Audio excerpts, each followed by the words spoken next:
My name is Lloyd Edgar. I'm a filmmaker from Belfast, Northern Ireland, and earlier this year I made my debut on TV as a director with the release of my half-hour documentary, Rhys McClanagan Chasing Gold, on BBC Northern Ireland. It took an entire year of my life to complete, from start to finish. It was the most overwhelming experience of my life, and so I thought it would be selfish of me to keep all these lessons that I learned to myself. What you're watching is the first in a series where I'll take you through every step I took to make Chasing Gold from start to finish. I'll share with you all the lessons that I learned, all the mistakes that I made, all the moments of triumph that I experienced throughout the process, and hopefully by going through the details of what happened, we'll all learn a little bit about how to make your first documentary. So as you can probably guess, I watch a lot of film education content on YouTube, and sometimes I find myself wondering what sort of authority does this person have on the subject that they're talking about, because anyone can say anything online. So to be totally clear, right from the start, I can't help you win an Oscar, I can't tell you how to win a BAFTA or to make a feature film or to sell your script to Hollywood.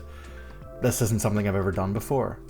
But what I can teach you, if you're interested, is how to make your first documentary, because that's what I just did. So to preface this whole series, I thought it would be a good idea to start off with a little introduction. When I was a kid, like many of you, the first experience that I had of filmmaking was making stop motion animated films with my dad on the kitchen table.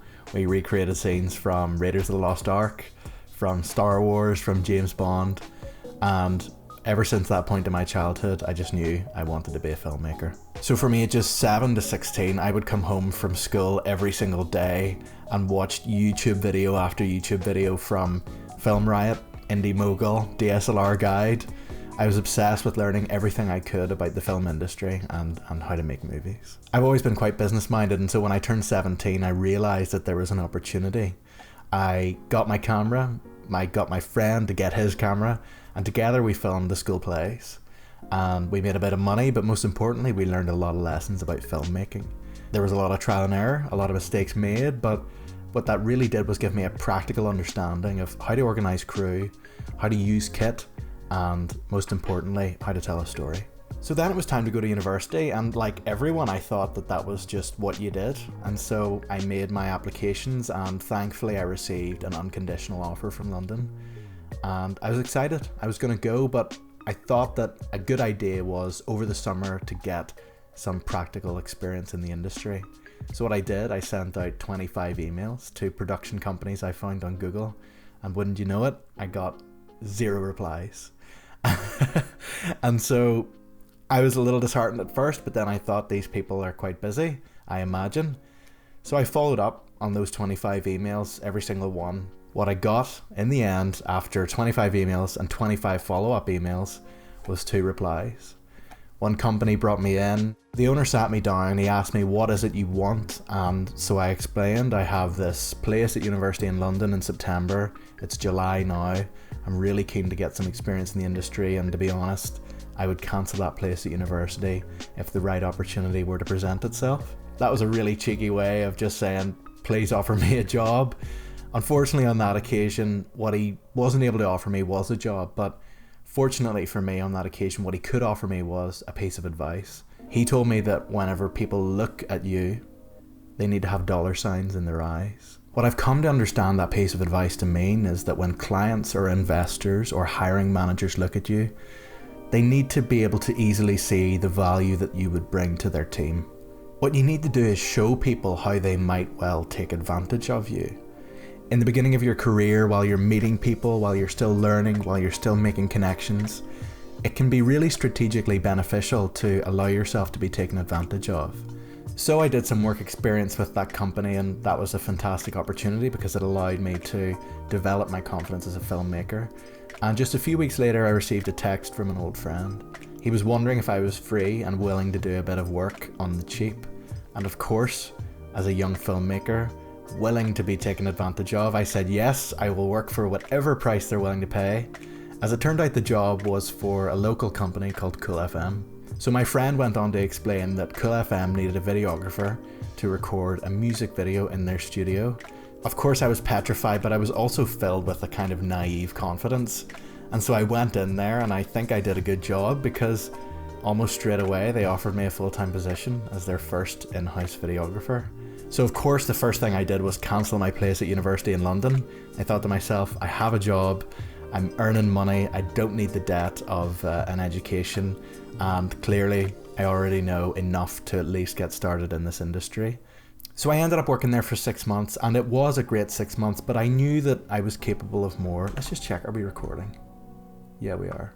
I knew that I could go on and do even more if I went out on my own and became a freelance videographer, and that's precisely what I did. I built a website, I started attracting clients, and I was working for myself. I was my own boss. And commercial video was great for a while because there was still quite a lot about the practicalities of production that I still had to learn. But what I really wanted to do was tell a story. And so I texted my friend Shannon, and what we started to do was write my first short film, which ended up being What We Left Behind. It ended up being a whirlwind week of filming, and it made quite a dent in my wallet. The lessons I learned on that film and the friends that I made will genuinely last a lifetime. Fun fact, I actually met my friend Dean Conway. He's another filmmaker in Belfast and he's fantastic. I met him because he volunteered to be an extra on that film. Some opportunities arrive with a bang and other opportunities arrive with a whisper. And I find that the best opportunities rarely present themselves as such. So it was around this time that I really started to invest in my skills as an editor and start chasing opportunities in that area. Shortly thereafter, I received a phone call from a man called Ronan, and he asked me if I was interested in editing a project for the BBC. It was around this time in late 2021 that my dad, noticing that I was working with a TV production company, suggested that I take a bit of a gamble and pitch my own idea. And he even had an idea for me to pitch, and that was to make a film about my childhood friend who had now become an Olympic gymnast, and his name was Rhys McClenaghan. So with the unearned confidence of a 21-year-old, I texted Rhys and I started to make plans.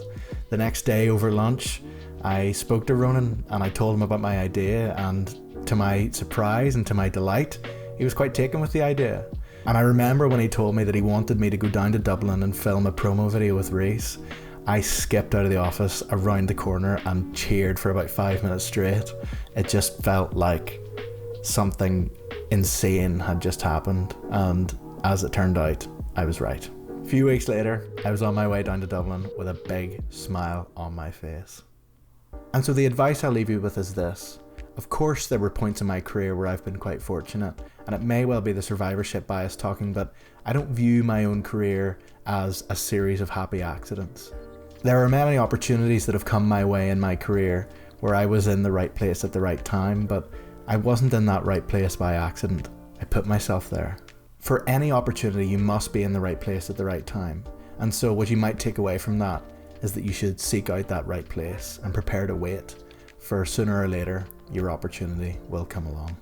And so that is where our introductory chapter ends.